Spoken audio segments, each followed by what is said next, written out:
Hi everybody and welcome to Get Indie Gaming. With the first quarter of the year already gone, we're moving into springtime here in the Northern Hemisphere, and today we're looking at 5 indie games coming out this April we think you might like the look of. Please remember to hit that like button, and if you haven't done so, why not subscribe for more indie game goodness? Before we dive into our picks, here are a handful of games, our honourable mentions, that didn't quite make it. First up, in Rogue Aces, we have a 2D air combat dogfighting roguelike that comes with over 100 randomly generated missions and procedural landscapes. It's coming this April 12th onto the PlayStation 4, Switch and the Vita.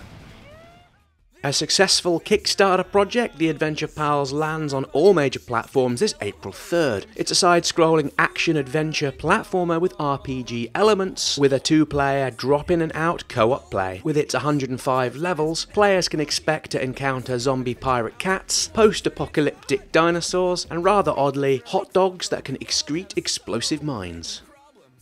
The debut game from Dark Star Game Studios, Sinner's Sacrifice for Redemption, comes from a team of ex-Ubisoft, Konami, and Blizzard developers. Comparisons with a certain other franchise are easy to make, and yet the twist here comes from sacrificing an ability ahead of each battle. This forces you to overcome this handicap and whatever else the boss throws at you during the course of the fighting. Out April 25th on the PC. Having covered off the honourable mentions for April, let's get going on this month's top 5. Confess, sailor. Reveal your romance.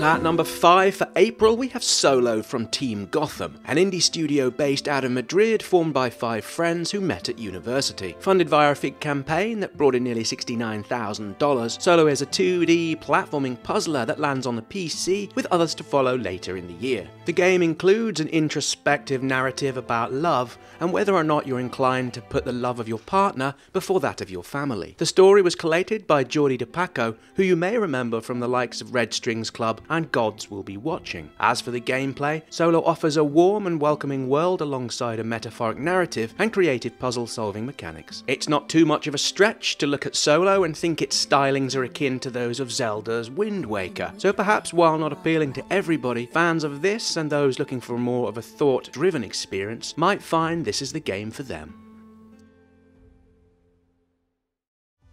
From an all-star group of developers and published by the indie heavyweights at Devolver Digital, Minute is best described in terms of being a retro, lo-fi monochrome offering that delivers a particularly interesting kind of adventure that plays out in 60-second chunks. The throwback visuals naturally won't appeal to everyone, although on the surface it's a hugely creative experience. As you play, you discover secrets and battle enemies to seek to lift the curse that ends each day after only a single minute. Kitty Callis, one of the team behind the game, said, "No matter which direction you head in, there's countless challenges, shady secrets, and needy characters await. While the game ends every 60 seconds, anything you find along the way you get to keep, and by doing so you're able to make use of such findings to progress as you interact with people and things in the game." Minute comes out April 3rd on the PC, PlayStation 4, and the Xbox.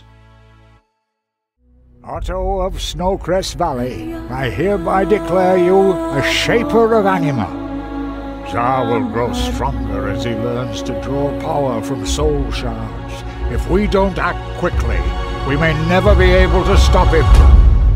From Home Interactive and Past Tech Games comes Masters of Anima, which is out on the PC and all major consoles this April 10th. A strategic action-adventure offering, it follows the story of a chap called Otto, an apprentice of the Anima who is out to save his soon-to-be bride from an evil force. Players are able to use magic and control up to 100 guardians at once to fight off various monsters and to solve environmental-based puzzles along the way. These guardians will obey your every command, and as you play, you will need to use them and their different strengths and abilities to make tactical decisions on the fly, where you'll also uncover secrets and challenging boss battles. As you progress, you unlock and receive new powers and abilities on your journey, and come the end, when you save your fiancée, you should become a true master of the Anima. Master the power, bind the spark, we shape the world.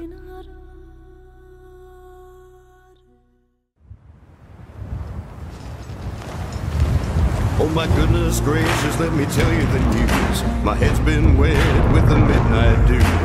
I've been down on my bended knees, talking to the man from Galilee. He spoke to me in a voice so sweet, I thought I heard a shuffle of angels. Finding its way into the runners-up slot for April, we have Frostpunk from the 11-bit studios based out of Poland, who perhaps are best known for their 2014 survival game This War Is Mine. Frostpunk expands upon the themes and ideas of that game. It's a survival experience, however this time you're also in charge of looking after the population of an entire community. Set within an alternative reality, 19th century, and driven by the power of steam, this city builder will see players build shelters, mine for resources, create generators for heat, while also exploring the frozen wasteland outside the settlement. As the leader of the community, you're responsible for looking after its citizens whilst also making and enforcing laws within the colony. At times, players are likely to be confronted with making morally difficult and uncomfortable choices, such as, for example, how do you look after the sick and injured, and do you allow for child labour? Such decisions have consequences, and there's a tricky balance to be found in keeping your citizens as happy as needs be given the environment. Frostpunk lands on April 24th for the PC, with a digital option costing $30. There's also a Victorian edition that features a hardback book covering the art style of the game, which comes in at $5 more.